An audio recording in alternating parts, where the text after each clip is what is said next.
We are now joined by Sens captain, two-time Norris Trophy winner, Erik Karlsson. Erik, welcome to Tim and Sid. How you doing? Hey, good, thank you. How are you guys? Very good. Pretty good, pretty good. All right, let's start with a question all of Sens Nation wants us to ask. How is your foot, and when are you getting back onto the ice? If I knew that, I would tell you. I'm not really sure. Hopefully I can skate in the near future here, and once I do that, we'll have more of a timeline on where things actually are at. But at the end of the day, it's something I'm not going to rush. I'm going to make sure that when I do come back, I'm going to be 100%, and it's not going to affect me, moving forward in my career. Some deep breaths in Ottawa. Is there any fear right now from anyone that this could spill into, say, November? No, I don't think so. I think I'll be back in October sometime, whether it's October 4th or if it's October 24th. I'm not sure. We're not sure, but it's coming along, and we haven't ran into anything unexpectedly from my rehab, so it's all going according to the way we set it up to go. All right. So despite rehab sounding like it's still on schedule, from your perspective, though, this still must be a pretty frustrating process, is it not? Yeah, it is. I mean, it's not fun. This is my second major injury, and it's been challenging. But at the same time, there's nothing you can do about it. I'm happy that I were able to play through it and be a part of the run that we had last year in the playoffs. So I look at it that way. It could have been worse. It could have been, a lot of different things happening from it, and at the end of the day, this is where I'm at, and this is what I have to deal with, and I got nothing to do about it except doing it and accepting the situation I'm in. So I'm not looking at it as a negative way. It's unfortunate, but at the same time, it's a situation I'm in. So I just got to deal with it the best way I possibly can. And I think that the people that I have around me, the help from the trainers and everybody is the best that I could possibly get. So when I'll be back 100%. You said second major injury. What's the biggest thing you took away from the rehab of your Achilles injury a couple of years ago? What's the biggest thing that you learned and now can relate to this injury? Tough to say. When I look back now, my Achilles rehab and injury was, only a fraction of what I'm going through right now. This is 10 times worse, just in terms of things I can't do and things I'm going to have to do. I think with the Achilles, I got a little bit lucky somehow that I were able to play as fast as I was. Unfortunately, I came back a little bit too quick probably, and I had to deal with it for a year after, instead of probably waiting another month and not having to deal with it for the past 12 months after that. So I think with this, the thing that I take with it from this is that I'm going to make sure I take my time and not rush things, and actually make sure that when I do come back, I'm not going to have to look after it the same way I had to look after my Achilles. So that's probably why I'm not going to be back as quick as people probably think I will. So Erik, obviously you're not skating, but are you doing anything? Like upper body work? I don't do upper body work. Are you doing anything right now, or are you completely off your feet? No, I'm doing something. But yeah, I'm not skating. The previous week was the first week I had to. For 3 months, I couldn't do anything involving my lower body. Well, I could do my lower body, but it would make no sense because I could use my foot. So I've been doing upper body stuff. But again, this is the first week that I've actually been able to move the foot the way it needs to be moved, and now it's just going to take time to break down all the scar tissue and make sure that I can use it properly. So once I get it in the skate, I think that things will move along a little bit quicker than it is right now. But again, I don't know when I'll be able to even put my foot in the skate. Erik, let's go back to last postseason from a health standpoint.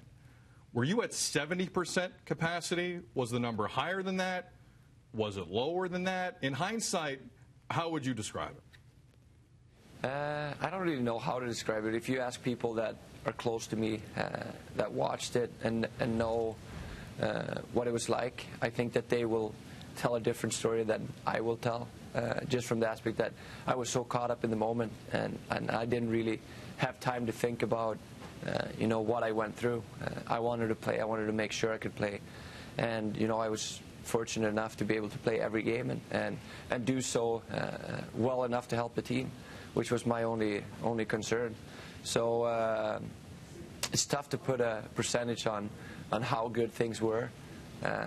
Obviously, looking back now, things were not great, but at the same time, I was good enough to be able to play a full 60 minutes and then some. I mean, we unfortunately took it to overtime a little bit too many times, but other than that, like, percentage-wise, it's going to be hard for me to say exactly where I was at, because at the time, I felt the best that I could possibly feel at the moment, even though I had the condition that I did. So I'm not sure I can really actually give you an answer to that, because I don't really know myself. Okay, how about this? Do you have any doubt that if you were closer to, say, 100%, that it would have been, say, a Sens-Preds Stanley Cup final? Tough to say, too. I think that, I wish I would have been able to be healthy at the time. But if I would have been, who knows, maybe all this wouldn't have happened. So again, I try and not look at it from that perspective. I think that what we accomplished and what we did, with the team that we had and the season that we had, we went as far as we possibly could. We unfortunately ran into, the Stanley Cup champions. Yeah. Erik, is there a silver lining here now in terms of your rehab, considering how many games you did play last season, considering all the minutes that you played last season? Is the extra rest now, not having a camp, is that a positive that you can draw from? Yeah, I think so. I think one thing that I've learned over the course of my career is, you got to listen to your body. And again, even though I'm not that old, I can't do the things I used to do when I was 19, 20 years old. So for me, I think time-wise, this injury is not coming at a bad time. I think that, having the short summer that we have, I just got married this summer. I had a lot of things going on in my personal life, and I wasn't going to be able to do that much to begin with. So for me, this injury is not something that I see in a negative way. It's very unfortunate that it happened, and obviously I would have wished that I wasn't in the situation I'm in. But at the same time, like you said, I think that the rest that I got this summer is going to, help me moving forward, not only this season, but even going into next summer and maybe being able to push it a little bit harder than, I would have been able to do if I would have had a full summer of being healthy this one.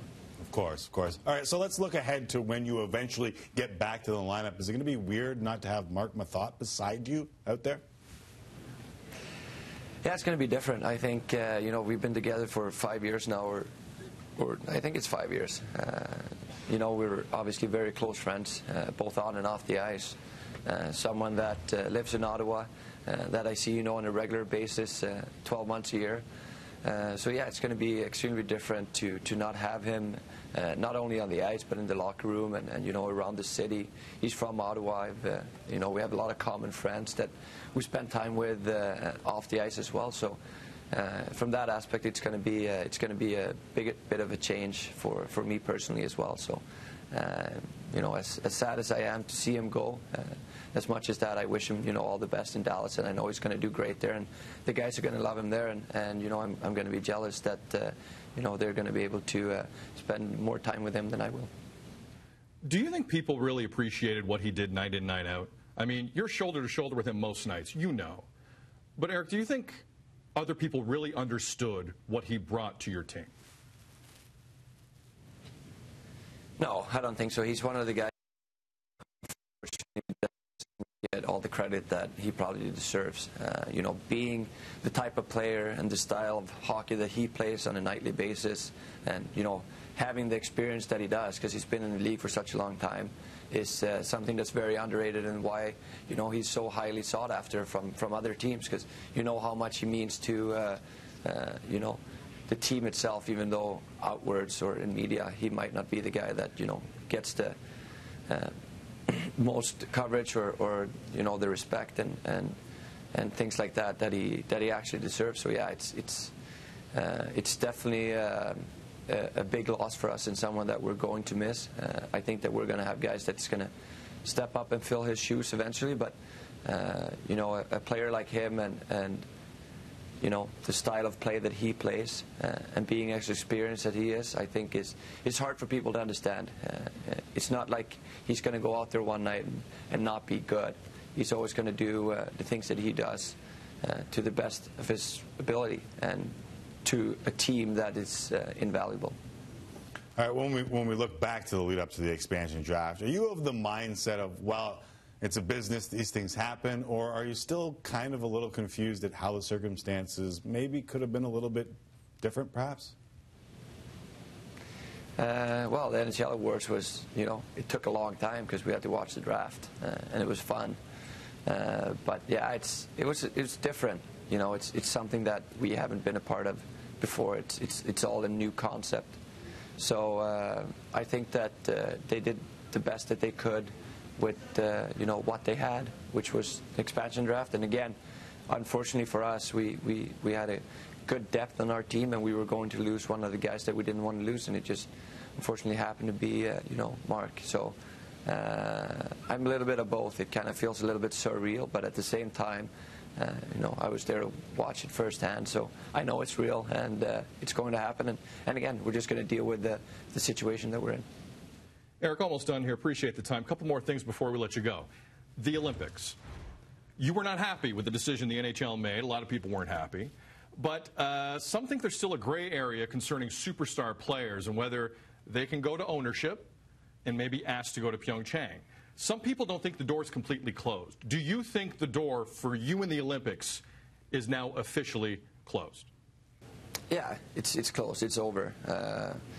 There's no way we're going to be able to go, unfortunately. And as you said, I think it is a bad decision made by someone that, you know, obviously doesn't know the magnitude of how much it actually means for the world of hockey and, you know, for the players that gets the ability to go to play the Olympics. And again, yeah, you know, you can have guys go and ask their owners if they can go and play, but again, am I going to do that? Would I like to do that? Yeah, I would like to go to play the Olympics, but am I going to? I'm not. I'm not going to leave in the middle of February, you know, leave my teammates, go and ask if I can go do something on my own. So yeah, the door is completely shut, unfortunately, for you know, NHL players to go and play the Olympics. And again, I'm going to be happy for the guys that's going to get the opportunity to play in Olympics now that probably wouldn't have. You know, that's how I view it. It's one of the most special things in the world. It's a huge honor to represent your country in something that big, and just to be there. You know, I'm very fortunate to have been able to at least play one Olympic Games and being in that atmosphere. So I know how much it's going to mean for the guys that are now going to get the opportunity to go there. So I'm extremely happy for them, and you know, I'm going to be watching, and I think there's a lot of people who feel the same way. Finally, Erik, like you said, you got married this summer, a lot of changes. You guys are going to have a big target on your back going into the season when you get back out there. I mean, one win away from a cup final. You got an outdoor game in Ottawa this year. As a whole, it seems like things are pretty exciting in Ottawa these days, aren't they?